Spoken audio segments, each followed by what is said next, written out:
namang tinanggal ng Kamara ang confidential funds sa mga ahensya ng gobyerno, kabilang ang DepEd at Office of the Vice President. Tila done deal na raw yan kahit tatalakayin pa ito sa Bicameral Committee. Nasa frontline ng balitang yan, si Marian Enriquez. Mula sa 650 million pesos na hinihinging confidential funds ng Office of the Vice President at ng Department of Education, zero na sila ngayon sa Kamara. Tatanggalan din ng confidential funds ang Department of Agriculture, Department of Foreign Affairs at Department of Information and Communications Technology. Dinisisyonan yan ng binuong small committee sa Kamara para sa amendments o mga pagbabago sa panukalang 2024 national budget. Sa kabuuan, mula sa hinihinging 4.864 billion pesos na confidential funds, tinapyasan ito at ginawang 3.664 billion pesos. Hindi naman ginalaw ang 5.2 billion pesos na intelligence funds. Inilipat ang confidential funds sa NICA o National Intelligence Coordinating Agency, National Security Council, Philippine Coast Guard at Department of Transportation para sa airport expansion sa Pag-asa Island. Imbes naman na confidential funds, bibigyan ng maintenance and other operating expenses ang BFAR, DICT, DFA, Ombudsman at DepEd. Ang naging thinking kasi namin is anong mandato ng ahensya. Okay? And dun sa pag-perform ng mandato, kung hindi naman kailangan talaga gumawa ng surveillance at pwede namang gumamit ng MOE na ibig sabihin auditable naman ang expenses na yan.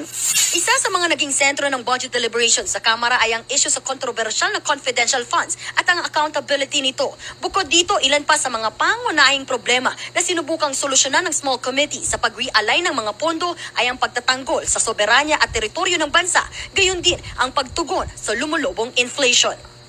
Bukod sa pagtapya sa confidential funds, maglilipat naman para sa dagdag na pondo sa edukasyon, kalusugan at social services. Yan ang ipampopondo sa mga programa gaya ng rice subsidy, medical assistance ng mga mahihirap, tupad program ng DOLE at IX ng DSWD. Siniguro naman ang liderato ng Kamara na paninindigan nila ang mga pagbabago sa pagharap sa Bicameral Conference Committee meeting kasama ang Senado sa Disyembre.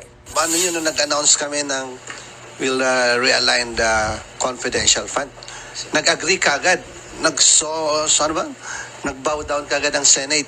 First time po yan na sabi ng Senate will follow and also will follow what the House had and Senator Risa, nabasa ko pa, na we will follow our colleague.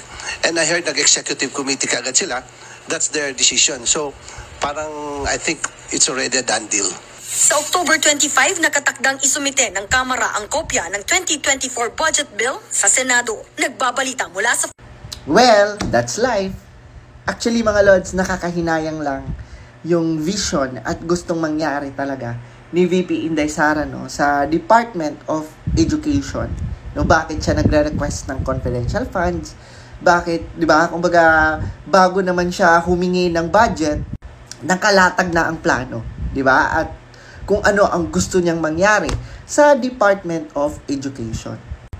Pero sadyang may mga tao talagang, 'di ba, utak talangka at ayaw suportahan ang inisyatibo ni VP Inday Sara. Well, let's see, Tingnan natin. Actually, si VP Inday Sara patahimik-tahimik lang 'yan.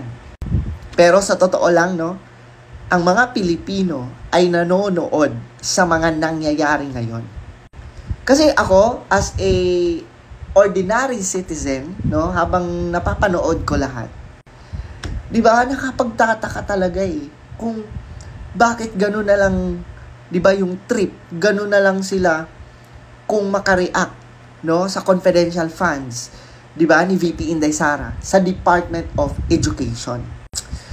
Now, which is, di ba, naipaliwanag at di ba nasabi naman ni VP Inday Sara bakit kailangan ng confidential funds? Di ba? Di ba ng Department of Education, nasabi naman nila saan gagamitin ang confidential funds. Pero wala di ba? Tandaan niyo mga Lods, that Department of Education, di ba, is one of the biggest department, or departamento, or ahensya ng gobyerno. And actually, di ba, dinagdagan lang naman ni VP Inday Sara ang gusto niyang mangyari sa Department of Education, 'di ba, sa mga estudyante natin, sa mga kabataan natin, which is to protect, 'di ba, to protect from, 'di ba, insurgency, no, to protect from recruitment ng mga NPA and any issues, no, na kailangan maprotektahan, no, ang welfare ng mga estudyante. Pero wala di ba? That's life, ganun talaga. Pero ang mga taong bayan, ang mga Pilipino, 'di ba? Nanonood lang, no? Nanonood lang. And hindi naman bobo ang mga Pilipino, 'di ba? Marirealize naman talaga ng mga Pilipino kung sino ba talaga ang may totoong malasakit at ginagawa sa Pilipinas. And ngayon, pinapalaki talaga nila ang issue, no? Pero sa totoo lang, 'di ba? Yung iba, 'di ba? Yung iba diyan, ang laki-laki ng confidential funds, no?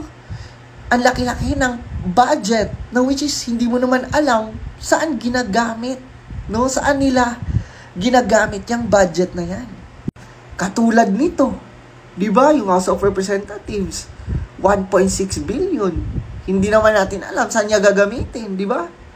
Si Mig Zubiri, 331 million, 'di ba? Senate of the Philippines.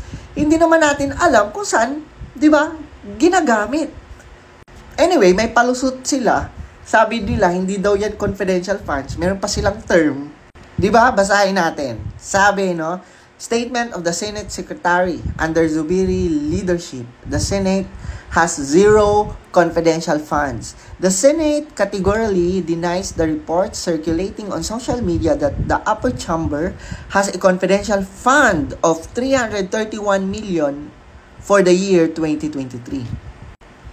These social media posts are deliberately misleading and maliciously presented by some personalities who seek to malign and tarnish the reputation of an institution currently taking a long, hard look at the nature of confidential and intelligent funds and the government agencies that deserves to have them.